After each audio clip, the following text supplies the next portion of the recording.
If there's one thing every Wuthering Waves fan can agree with, it's that movement feels amazing. Whether it's the game's infinite sprint, the incredibly easy yet satisfying wall running, and of course, flight, there's no denying that Wuthering Waves has knocked it out of the park time and time again. In fact, there are plenty of areas that let you run faster just by picking something up.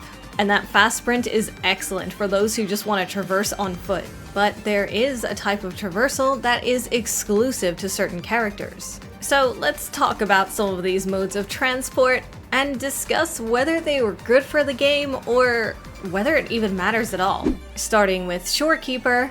Her special mode of transport sees her turning into a butterfly, and while she's in this form, she's able to pick up any plants she happens to come across along the way. Doing this actually fills up her forte bar, which is good and bad. You see, once her forte bar reaches its maximum, attempting to re-enter her butterfly state will make her do an attack instead, thus wasting a lot of time. So what I like to do after I'm done traversing, if I want to use the butterfly again, is I just end it with an attack. A heavy attack, that is. And it spends her gauge, allowing her to butterfly even more. I actually like this one a lot due to how it can climb vertical surfaces like this. You can just bounce all over the place and ascend swiftly. Why spend the time climbing when you can just butterfly around? It definitely makes a difference to Huanglong areas. I have to say though, I pretty much never use its function for picking up plants. It usually just happens by accident, if anything. But it's nice to have. Does it punish players who didn't go for it? No, I don't think so.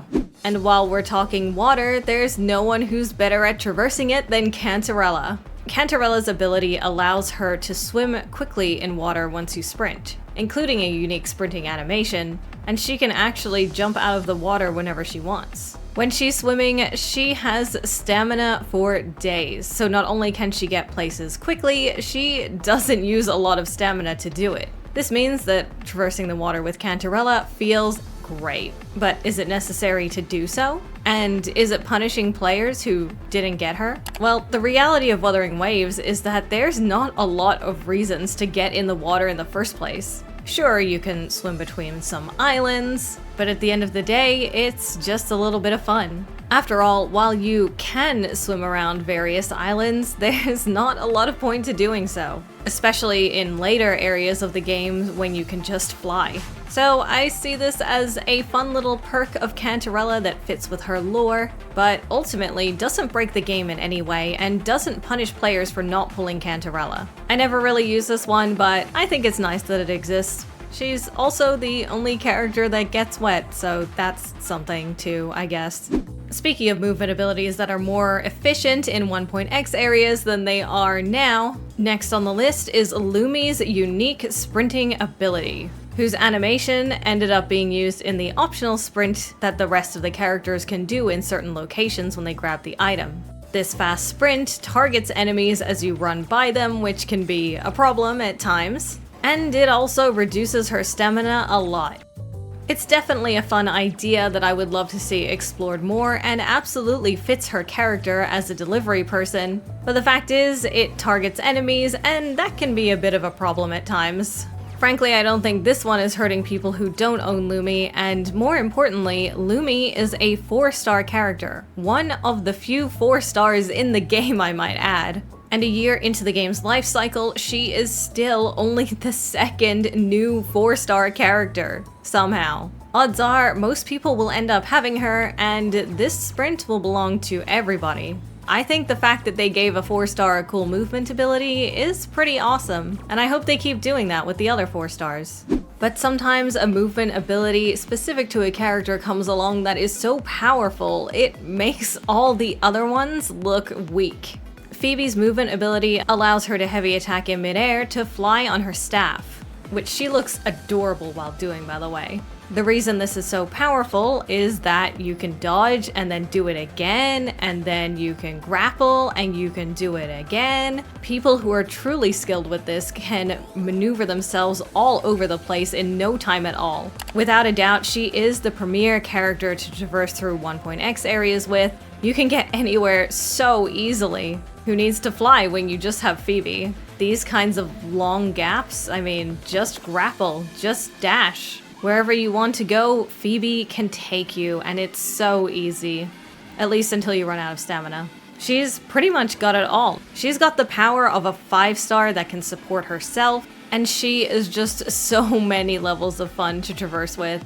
I love getting around the place with her. It's incredible. I love Phoebe. She's so good. And while it would be a little bit sad not to own her and not to get to avail of this really convenient traversal, again, it's not really necessary.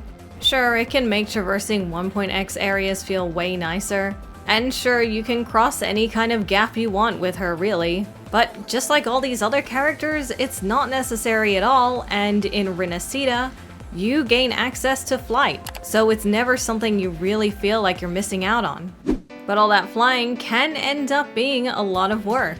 So if you're looking for something a little more low-key, you may want to consider Lupa. After a little while of sprinting, she will start moving just a little bit faster than everybody else. She has places to be and they are directly ahead of her. Lupa's ability is just to run faster.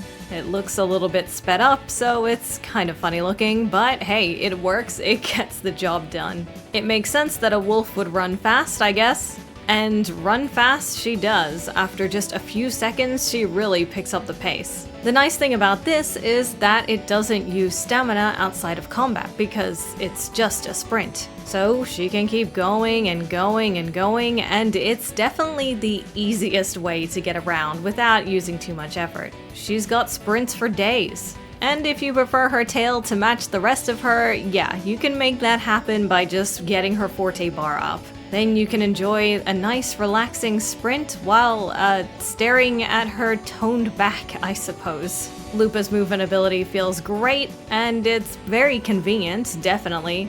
But are new players missing out? It's not like it's going to stop them getting where they want to go in a reasonable amount of time, especially as flight is much faster and available in 2.x areas. So I'd say things are looking pretty good for Lupa. It's just a nice extra reward if you happen to have her too. Movement in Wuthering Waves is pretty incredible. And frankly, none of these awesome movement abilities are even required. Scaling walls is simple no matter what. Kuro Games has added interesting methods for transport everywhere, no matter what character you're playing as, so you can be as fast as Lumi without even having Lumi. But if you happen to have some of these characters, you can avail of their extra abilities. It's really nice not to be punished for not pulling a character. And I think it's something games could learn from. At the end of the day, they're just bonuses. But do tell me which of these movement abilities is your favorite, and share some interesting techniques you've learned in the comments so you can help other players out. Are there any other movement abilities I've missed? Even just the simple act of collecting these things is so much nicer now than it used to be. But if you want to know all about Carlotta's latest outfit, you should check out this video, where I show you everything about it so you can decide if it's worth it to buy or not.